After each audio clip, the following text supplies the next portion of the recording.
Prologue 1500 hours, February 12th, 2535 military calendar, Lambda, Serpent System, Jericho 7 Theater of Operations. Contact, all teams stand by, enemy contact my position. The chief knew there were probably more than 100 of them, motion sensors were off the scale. He wanted to see them for himself though, his training made that lesson clear. Machines break, eyes don't. The 4 Spartans that composed Blue Team covered his back, standing absolutely silent and immobile in their Mjolnir combat armor. Someone had once confirmed that they looked like the Greek war gods in their armor, but the Spartans were far more effective and ruthless as Homer's gods had ever been. He snaked the fiber optic probe up over the 3-meter high stone ridge. When it was in place, the chief linked it to his helmet's heads-up display. On the other side, he saw a valley with eroded rock walls and a river meandering through it, and camped along the backs as far as he could see were grunts. The Covenant used the stocky aliens as cannon fodder. They stood a meter taller with the armored environment suits that replicated the atmosphere of their frozen homeworld. They reminded the chief of biped dogs not only in appearance but because of their speech. Even with their new translation software, it was an odd combination of high-pitched squeaks, guttural barks, and growls. They were about as smart as dogs too, but what they lacked in brain power they made up for in sheer tenacity. He had seen them hurl themselves at their enemies until the ground was piled with their corpses. And the opponents had depleted their ammunition. The grunts were unusually well-armed, needleless plasma pistols, and there were 4 stationary plasma cannons. On the other problem, there were easily 1,000 of them. The operation had to go off without a hitch. Blue Team's mission was to draw out the Covenant rearguard and let Red Team slip through in the confusion. Red Team would then plant a Havoc tactical nuke.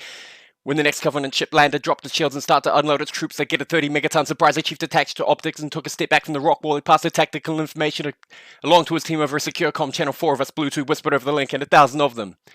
Piss prods for the little guys. Blue 2, the chief said, I want you up with those jackhammer launchers. Take out the cannons and soften the rest of them. Blue 3 and 5, you followed me, we're on crowd control. Blue 4, you get the welcome mat ready, understood. 4 blue lights winked out the heads-up display and his team acknowledged the orders. On my mark, the chief crouched and readied himself. Marked. Blue 2 leapt gracefully atop the ridge, 3 meters straight up. There was no sound as a half-ton of molten armor and Spartan landed on the limestone. She hefted one launcher and ran along the ridge. She was the fastest Spartan on the Spartans team. On the chief's team, he was confident that these grunts wouldn't be out of track, and for the 3 seconds should be exposed in quick succession. Blue 2 emptied both of the jackhammer's tubes, dropped one launcher, and then fired the rockets just as fast as shells streaked into the grunts' formation and detonated. One of the stationary guns flipped over, engulfed in the blast, and the gunner was flung to the ground. She ditched the launcher, jumped down, rolled once, and was back on her feet, running at top speed to the fallback point. The chief Blue 3 and Blue 5 leapt to the top of the ridge. The chief switched to infrared to cut through the clouds of dust and propellant exhaust just in time to see the second salvo of jackhammers strike their targets. 2 consecutive blossoms of flash, fire, and thunder decimated the front ranks of the grunt guards and most importantly turned to the last of the plasma cannons into smoldering wreckage. The chief and the others opened fire with their MA-5B assault rifles, a fully automatic spray of 15 rounds per second. Armor-piercing bullets tore into the aliens, breaching their environment suits and sparking the methane tanks that carried gouts of flame, traced wild arcs as the wounded grunts ran in confusion and pain. Finally, the grunts realized what was happening and where this attack was coming from. They regrouped and charged en masse. An earthquake vibration coursed to the ground and shook the porous stone beneath the chief's boots. The 3 Spartans exhausted their AP clips and then in unison switched to tread rounds. They fired into the tide of the creatures as they surged forward. Line after line of them dropped, scores more just trampled their fallen comrades. Explosive needles bounced off the chief's armor, detonating as they hit the ground. He saw the flash of a plasma bolt, sidestepped and heard the air crackle where he had stood a split second before. Inbound Covenant air support. Blue 4 repeated over the comm link. ETA is 2 minutes, chief. Roger that. He said. Blue 3 and 5 maintained fire for 5 seconds and fall back. Mark. Their status light winked once, acknowledging his order.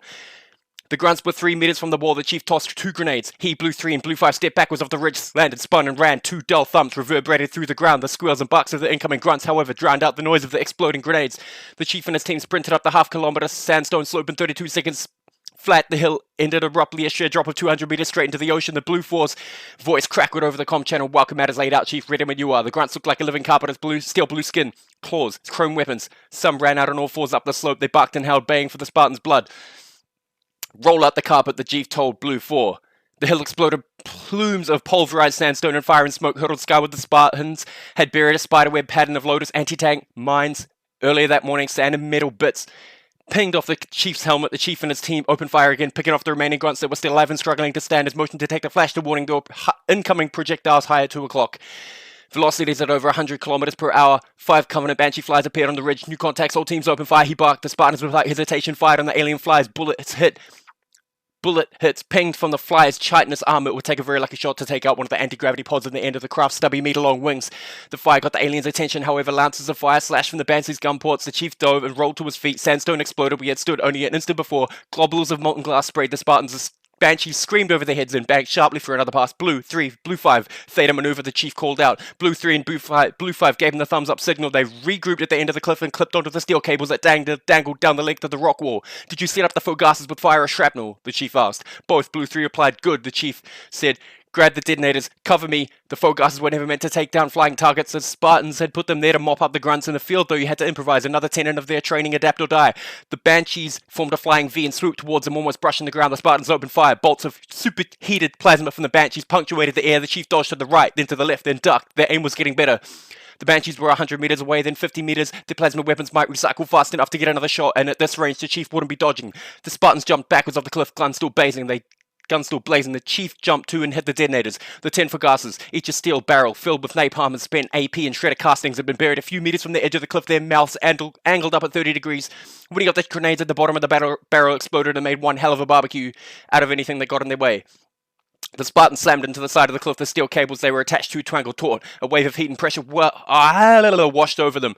A heartbeat later, 5 flaming Banshees hurtled down over their heads, leaving thick trails of black smoke as they arced into the water. They splattered down, then vanished beneath the emerald waves. The Spartans hung there a second, waiting and watching, and their assault rifles trained in the water. No survivors surfaced. They rappelled down the beach and rendezvoused with Blue 2 and 4. Red Team reports mission objective completed.